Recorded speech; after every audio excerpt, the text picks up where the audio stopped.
Hey students, welcome to today's session on resources and development, an important chapter in Class 10 Geography. Have you ever wondered, what makes something a resource? Why do we classify resources in different ways? And how does this affect the way we use them?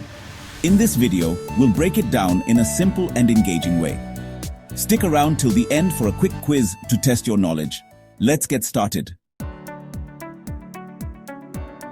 Look around you. Your mobile phone, the electricity powering it, even the water you drink, these are all resources. A resource is anything that is useful to humans, has value, and can be used to satisfy our needs. Examples include air for breathing, water for drinking, land for farming, and minerals for making things like steel and electronics.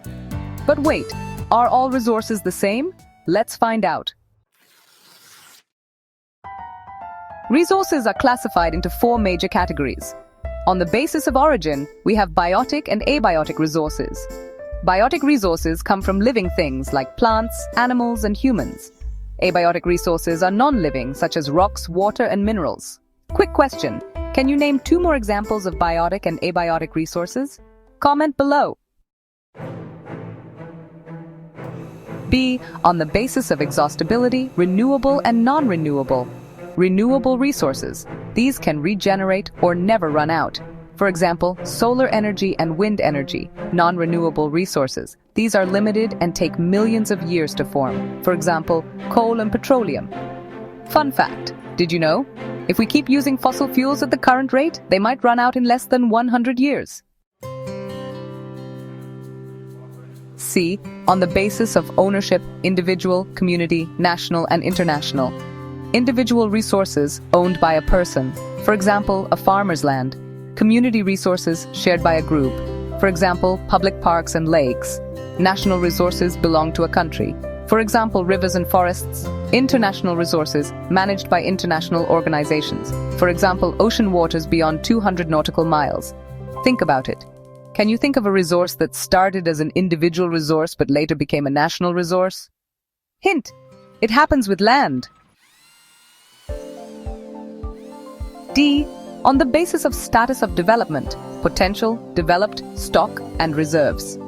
Potential resources not yet used but can be developed.